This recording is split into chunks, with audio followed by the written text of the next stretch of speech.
Welcome to 3 Minute Tech. These are the videos where we answer your technical financial planning questions without all of that jargon.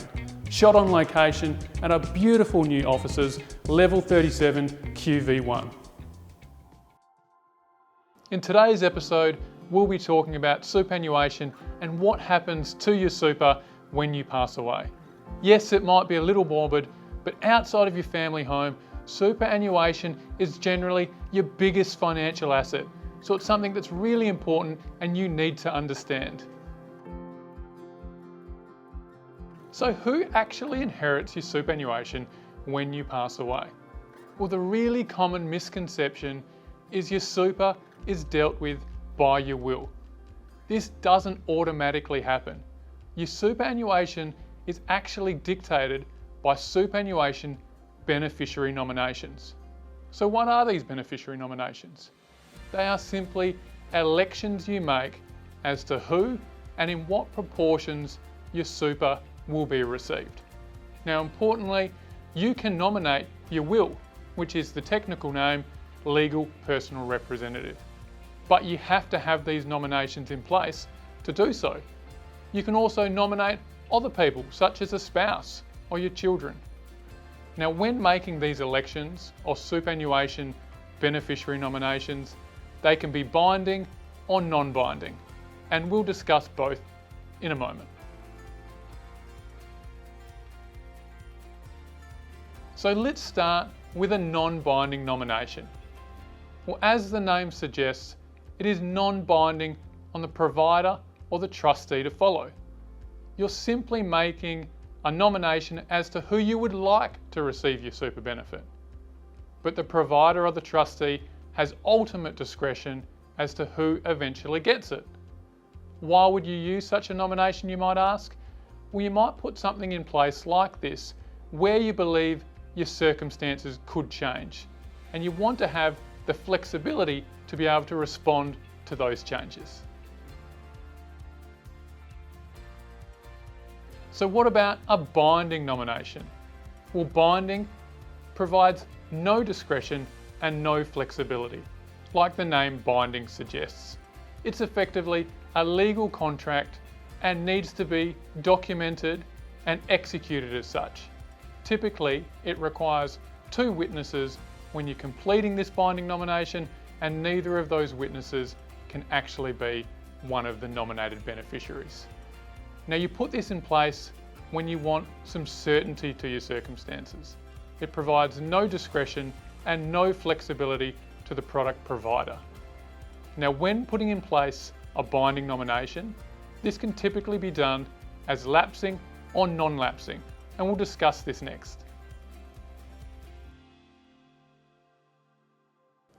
Well, a non-lapsing binding death benefit nomination can be put in place and it doesn't have to be renewed.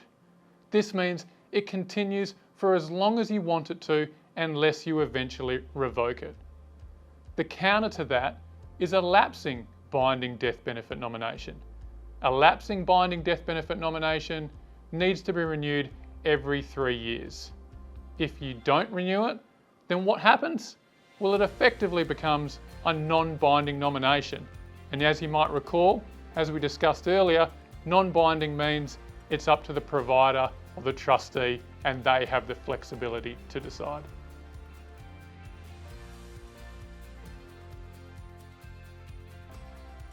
So you might wonder, well, we've spoken about the types of nominations you can have.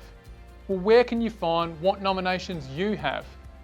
Simply go to your superannuation provider, your member statement or your annual statement, and on there it will show what type of nomination you have, who you've nominated, and in what proportions.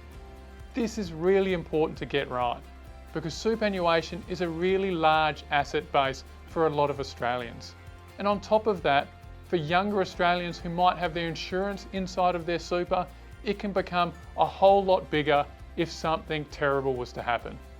So do the 5-minute check, come back, report it to your spouse, and make sure that you know. So in today's case study, we'll be doing something a little bit different. What we're talking about today is actually a real life case It's called Katz versus Grossman, Katz with a K. Now what happened in this case is the dad, Irvin, had a self-managed super fund with approximately $1 million in it. He had 2 kids, Linda and Daniel, and he had it written into his will that he wanted his superannuation to be split evenly on his passing. He also had a non-binding nomination. So what happened in this case? Well, the dad passes away and the daughter, Linda, who is the executor of the estate, effectively becomes the trustee of the self-managed super fund. Now, because there's no binding death benefit nomination, there's nothing that she legally has to follow. So what happens? Well, in this case, she effectively pays out the whole benefit to herself. Now, if you were the son Daniel, you'd of course challenge this in court, which he did, but unfortunately, it was found that Linda was in her legal right to pay it out solely to herself. How could you avoid this? Well, if the dad, Irvin, simply had a binding death benefit nomination, Linda wouldn't have had any flexibility and it would have been split 50-50. This binding death benefit nomination could have nominated the children directly, or equally, it could have been to the legal personal representative and therefore dealt with by the will and the provisions that the dad had written into the will. So again, important to get it right, and when you're unsure, seek some advice. So what have we learnt today? Well, we know your superannuation isn't automatically dictated by your will, but beneficiary nominations. They can be binding or non-binding. How can you check? Check your annual statements, make sure it's noted down correctly and accurately reflecting your testamentary wishes.